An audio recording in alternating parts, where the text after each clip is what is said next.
So now I'm in my 30s. I was thinking about my life gone back in my 20s and thinking about the regrets I've had. I come up with 5.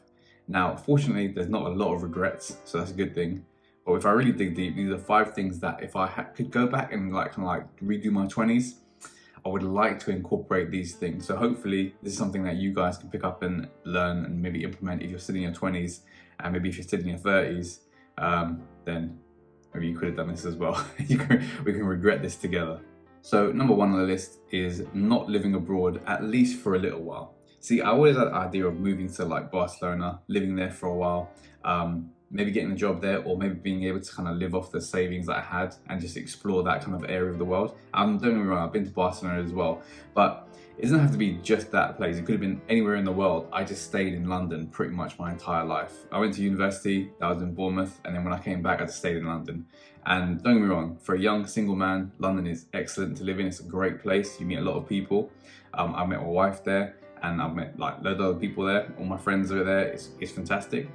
But just missing out on that opportunity of traveling the world, meeting new people, different cultures, different foods, living in a different place, learning a different language, is very appealing, but I just never had that opportunity. One, and also like the finances just weren't there when I was in my 20s to be able to like facilitate that. But also, if I really like were to want to have done it, I could have made it happen. I could have found the finances. I could have made the finances. I could have got a job and then did it while I was working there. For me, I always wanted to kind of like build up my financial pot so that I didn't have to get a job there. I could just kind of enjoy life there, and that was kind of what was holding me back. But when I look back at it now, I did miss out on that opportunity, because now I won't be able to do that, and I'm not in my 20s anymore when I'm a lot more freer. Now I've got more obligations that I can't run away from, and in my 20s I possibly could have. Now, second on the list is not spending time in the Far East. Now, Far East, it looks incredible. Bali, Thailand, Asia, China, India, all these different places. I've been to India a few times when I was younger, but like not in my 20s. And it's something I do regret, because it's such a beautiful place of the world, and different food, different people. Like just going over there, like from a UK perspective, our currency is so much higher than a lot of these places. And the quality of life you can have out there, even if enough savings for like a couple of months, you would have a pretty decent like existence out there. And I just didn't do that, especially in my 20s when I was young and single. But it's unfortunate. I mean, I can definitely still go to Asia now, which is not an issue. But it's just that what I said in the previous point as well, that whole carefree attitude, I could have had that whilst being out there as well. Whereas now I've got mortgage to pay, I've got bills to pay. So that's always in the back of my mind, rather than being able to be like, pick up all your bags, just go, and then not have to worry about it because you're just out there and don't have to come back for anything specific. So number 3 on the list was trying to become successful, but for the wrong reasons. And this was for other people. And I'll be completely honest here, I was driven by status and wealth and money, not like helping people. I disguised it as helping people, but really it was just like I wanted money for my own purposes, so I can like look flash and be like, oh, Jay's got the nice house, Jay's got the nice car, etc, etc. Now don't get me wrong, it would be nice if I had that stuff, but it's not a driving factor as it was in my 20s. I was like purposely going out to try and get this stuff.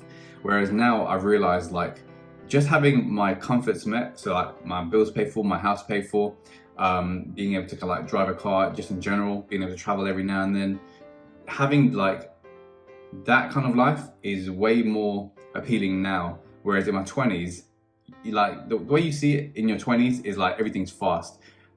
People around you, they're fast. Like relationships, they're fast. They can start like on Monday and end by Friday. The people you'll meet loads of people in your 20s, but then when it comes to your 30s now, I'm just thinking about it, it's like, no, actually I don't want to like, one, I don't want to meet many more people, but like on like a deep level, because like I've got my core people, but I also don't want to like, I don't really care, like the core people don't really care about all this like flashy stuff. The core people just want to make sure that I'm happy and like the people I'm around are happy and like their needs are taken care of, and that's pretty much it. They don't care if I've got a nice car, they don't care if I've got a nice house or anything like that. They just want to know I've got a roof over my head. But when you're in your 20s, you're young and you're like motivated by sex a lot. So you're like, okay, I want that. So I look good for the opposite sex, and I can attract this and that. But when you were like, now, when I'm thinking about it, like right now, I couldn't care less about them things. I've got a wife, so I don't need anything like to be attracting other people like that. So it's like come out of my like wants and desires. It's now just like, as long as my comforts are met, as long as I've got like freedom in terms of where I can move and finance wise and location wise, that's my main goal, rather than to do anything for other people, because that is just a never ending pit of constantly trying and reaching for external validation, which you will never fulfill. So the fourth regret of my 20s is not living true to my true self. And this was more of a thing in my early 20s. Like when people would say, oh, let's go out clubbing, for example, I just went. Maybe I wanted to, but maybe I didn't. And on the times I didn't, I still went, because like that's where everyone else was. Whereas I didn't want to do that. I wanted to be like sat at home and read like some personal development books that I was getting into at the time, especially in my early 20s. Or you would go places where people just like say, don't be, wet, just come out and go over here. And then you do that and you're like, what a waste of money, what a waste of time. Like I learned nothing, I gained nothing, I didn't even meet anyone interesting here. Like it was a complete waste of time. Obviously you have to go through the experiences to understand that, but like I went through a lot of them. I just kept repeating it, and a lot of time wasted and stuff like that. So if I could replace that time and like get that time back, then yeah, I wouldn't go. I would just like stay at home, do what I need to do, or like work on different things that I was working on at the time, like put more time into those things, rather than like just go gallivanting for no reason and like spending money on alcohol and like food, or just hanging around with people that you're like potentially friends with but not like deep friends with. You're just hanging out with them because to fill the time.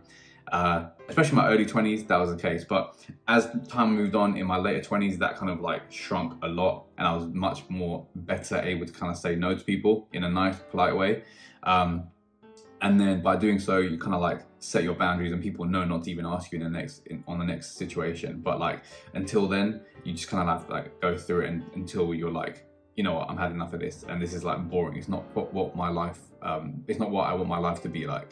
And finally, number 5 of my top 5 regrets of my 20s is for doing network marketing for way too long. Now, in the beginning, I'm gonna like eat my words here, because in the beginning I was like, trust me, I don't know about if you've ever done network marketing before, but it sucks you in.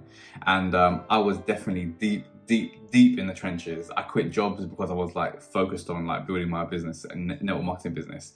And I was getting some traction, but not enough. And what I find is like, let's say if you're a very confident person, influential person, influential is probably the right word, and then you get into network marketing, you'll probably have a lot better at times. So let's say you're a lawyer and then you do network marketing and you tell your non-lawyer friends, but just the fact that you're a lawyer, you have a certain level of like credibility to your name.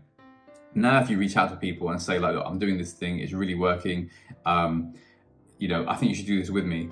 You have a lot better chances of like convincing your peers or your family, your friends to kind of like join you, or people that you meet to join you. Whereas me, I was a broke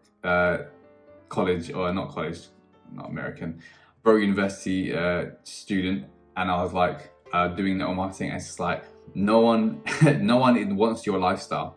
So like I would say that this is the case, this is what we're gonna do, but like when they're looking at my lifestyle, they're like, well, they didn't say this to me, but like it's like, you don't have that, so why would I follow you?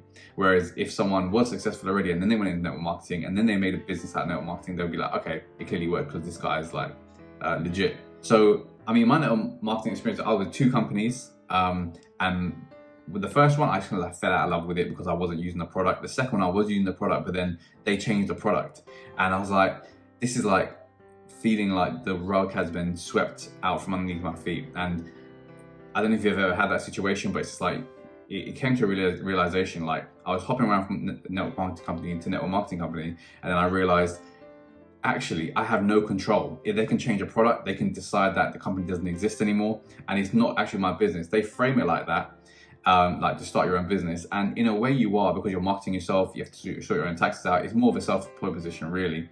I mean, you are building a team, and that can create passive income, but realistically, you're not starting your own business. You are plugging into an existing business and leveraging their, like, all the work they've done for the product and such things like that. Whereas if you just started your own business from scratch, create a product, marketed it yourself, prototyped it yourself, for example, or just like create an online business like that you can do nowadays. I think if I did that from then and then built it all the way up till now, my bank balance would reflect a lot better, and it's a lot better in passive income as well, which is what like I was mainly driven by. Whereas when I got into it, it's like a lot of work.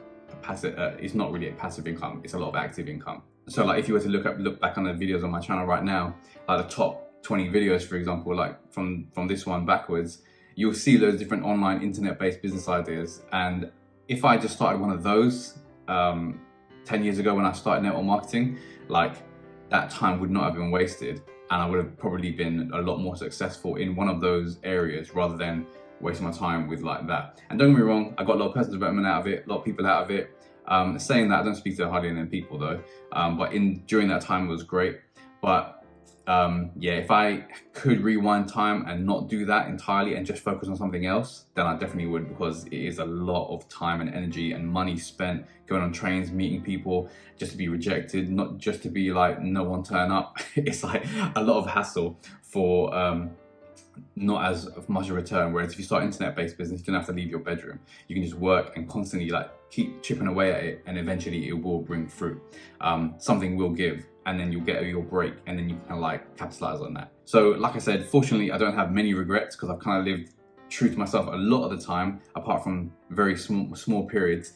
But these are the 5 regrets I could think of. If I really were to dig deep, like luckily I've led quite a unregrettable life, and I've like been proud of a lot of decisions I've made. I've quit jobs where like even after a week, if I didn't like it, I've like followed my desires into taking me where I need to get to, or where I want to get to. So fortunately in that regard, I'm like quite good at that. But there's a few regrets that if I could do them again, I probably would. But that being said, I don't have a time machine. And if you do, just reach out to me. So I hope that helped. If you're going through your 20s right now, then maybe you can learn something from here. And if you've got anything that you regret, just drop it in the comments below, because it'd be interesting to read. All right, I'll catch you in the next video.